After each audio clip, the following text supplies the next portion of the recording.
सद्विचारों को बनाने में हमें अपने खान पान पर ध्यान देना आवश्यक है।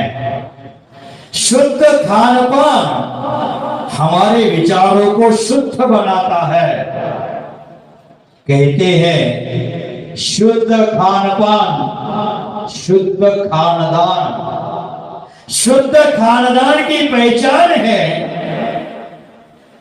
उस खानदान के लोग कितना शुद्ध खान पान का आधार लेते हैं। बंधुओं, हम विगत दिनों से पृथ्वी पर जो 3 रत्न हैं उनके बारे में चर्चा कर रहे थे। पृथ्व्याम 3 रत्नानि जलम अन्नम सुभाषितम मूले पाषाण खंडेषु रत्न संज्ञा विधीयते। इस पृथ्वी पर 3 रत्न हैं। कौन कौन से?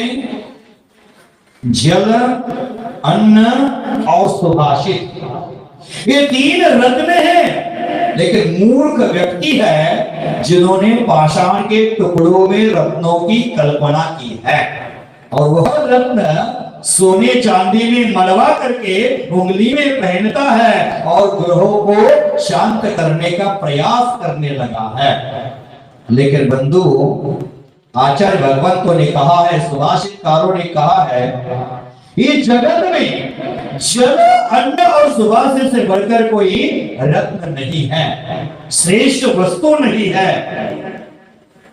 हमने विगत दिनों में अन्न रूपी रत्न के बारे में सोचा है, विचार सुने हैं। सुभाषित के बारे में भी हमने चर्चा की है। आज हम लोग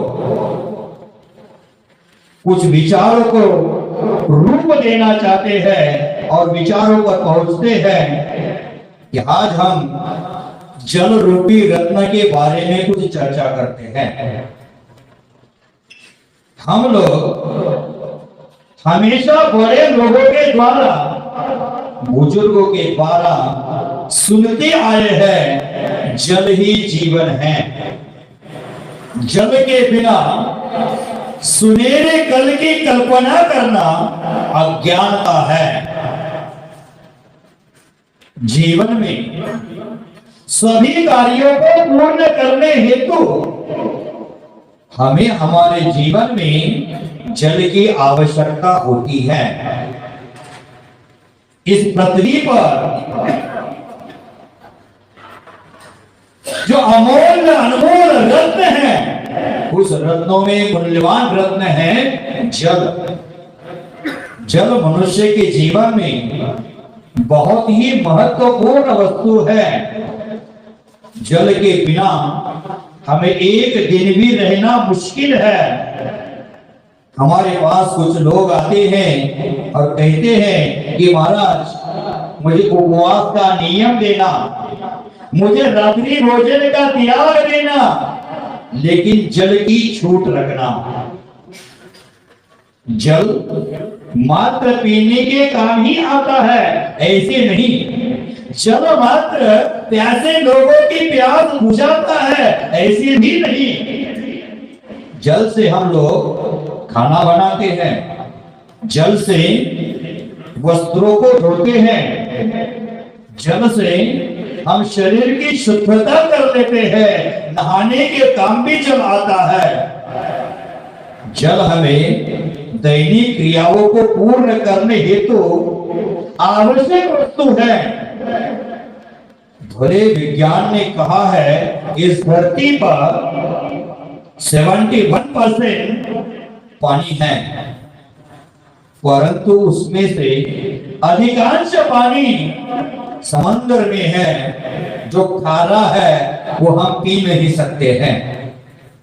कुछ पानी बर्फीला होता है, इस पानी को हम इस्तेमाल भी नहीं कर सकते हैं, यूज नहीं कर सकते हैं, ना ही बर्फीले पानी को हम पी सकते हैं। समंदर का पानी पीने के काम नहीं आ रहा, बर्फीला पानी पीने के काम नहीं आ रहा। इस धरती पर पीने लायक पानी मात्र 2 या 3% बचता है। पानी एक अनमोल रत्न है। इसे बहुत ही सोच समझ करके यूज करना चाहिए।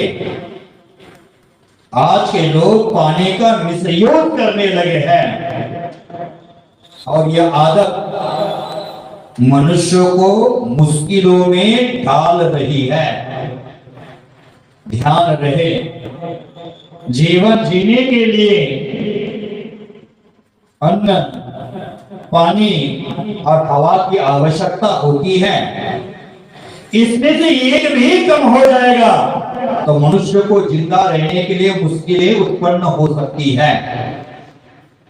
पानी मात्र मनुष्य के लिए जीवन दान देता है ऐसा नहीं, पानी पशु पक्षियों की भी प्यास बुझाता है। पानी पशु पक्षियों की भी जरूरत होती है। इस धरती को हरा भरा करने के लिए पानी की आवश्यकता होती है। किसान लोग जो जमीन में फसल उगाने के लिए पानी का भी यूज करते हैं, पानी की जरूरत होती है। जल एक अमूल्य रत्न है। आज के लोगों ने पानी को प्राथमिकता देना बंद कर दिया है। ध्यान रहे, वैज्ञानिकों ने यहां तक कह दिया है कि अगर आज हम जल को बचाते रहेंगे, जल की बचत करेंगे, तो हमारा कल सुनहरा बन जाएगा। और हम लोग जल का बचाव नहीं करेंगे तो बहुत ही जल्द इसका अभाव भी हो जाएगा। पानी शरीर में जो विषाक्त पदार्थ है, विषाक्त पदार्थ होते हैं, उसे बाहर निकालने में मददगार होता है। इसलिए प्रत्येक मनुष्य को दिन भर में 10-12 गिलास तो पानी जरूर पीना चाहिए। दिन भर में हमारे शरीर में पानी की मात्रा अधिक देने का प्रयास हमारा होना चाहिए। आज दुख की बात है कि मनुष्य जानता है कि जल के बिना उसका जीवन और जीवन का कोई अस्तित्व नहीं बचेगा, फिर भी मनुष्य पानी को बर्बाद करता है, पानी को प्रदूषित करता है। आज का मानव अपने जीवन को गति प्रदान करने के लिए, मानव जीवन का विकास करने के लिए फैक्ट्रियां खोलता है, वाहन चलाता है और उसमें से निकलने वाला जो धुआं है वो पर्यावरण को प्रदूषित करता है।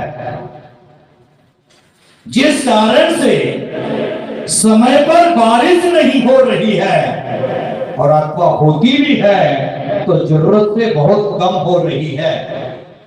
इसी कारण से पानी का स्रोत इस धरती पर कम होता जा रहा है।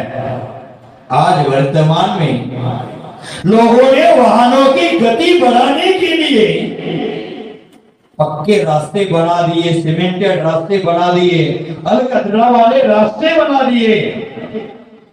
हमारे आंगन की शोभा बढ़ाने के लिए आंगन को पत्थरों से सजा दिया। उसके कारण बारिश का पानी है तो बहते हुए नदी की ओर बढ़ता जा रहा है और कहीं कहीं नदी में बाढ़ सदृश स्थिति बनती है और लाखों लोगों का जन जीवन है वो बिगाड़ देती है। और पानी को बचाना चाहिए। जो बरसात का पानी है वो पक्की जमीन होने के कारण बहते हुए नदी की ओर बढ़ रहा है। वह पानी हमें जमीन में दबाने का काम करना चाहिए, उस जमीन में रखने का काम करना चाहिए। बंधु, हम सबको मिलकर के पानी का संरक्षण कर देना चाहिए। हम कर सकते हैं। जल संरक्षण का सबसे बड़ा उपाय है कि बारिश के दिनों में हमारे छतों पर गिर रही बारिश है उस पानी को रेन वाटर हार्वेस्टिंग तकनीक के द्वारा, उस तकनीक को अपना करके उसका हम संरक्षण कर सकते हैं। आप राजस्थान के लोग हैं, राजस्थान में आपने देखा होगा पूर्व घरों में बारिश जो गिरती है छतों पर, और वो छतों का पानी संग्रहित करके जमीन में एक बड़ी विशाल टंकी बनाई जाती थी और उसमें पानी वह संग्रहित किया जाता था और उसी पानी का सालों भर यूज किया जाता था। आज सरकार के द्वारा भी नए बिल्डिंग या नए अपार्टमेंट बनाने की परमिशन देते हैं, तब ये रूल्स देते हैं कि आपका वह पानी जमीन में गाड़ने की व्यवस्था बनाओ, वह पानी बहाने की व्यवस्था होगी, तो उनको परमिशन देना सरकार ने भी बंद कर दिया है। क्योंकि सरकार भी आज पानी के महत्व को जानती है, पानी के संरक्षण करने का महत्व जानती है। आज मुझे पानी के संरक्षण के प्रसंग में कवि चंद्रशेखर मार्कंडेय की कुछ पंक्तियां याद आती है। तो कहते हैं, पानी के बिना जीना मुश्किल है, प्रदूषित होते वातावरण में तो शुद्ध पानी आगे मिलना भी मुश्किल है। फैल रहा प्रदूषण का भस्मासुर की तरह, फैल रहा प्रदूषण भस्मासुर की तरह, अब नहीं संभले तो फिर जीना मुश्किल है।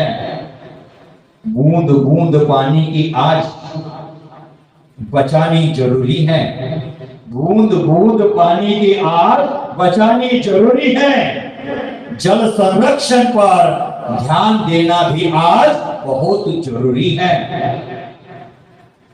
घट रहा पानी का स्तर जो संकेत देता है, घट रहा पानी का जो स्तर हमें संदेश देता है, उसमें भी प्रदूषित पानी जहरीला कर देता है। समझो अब पानी की कीमत जिसकी आज जरूरत है, समझो अब पानी की कीमत जिसकी आज जरूरत है। बूंद बूंद की कीमत समझना आज की जरूरत है, आज की जरूरत है। बंधु, जैनाचार्यों ने के श्रावकों को पानी, बंधुओं, अष्टमुख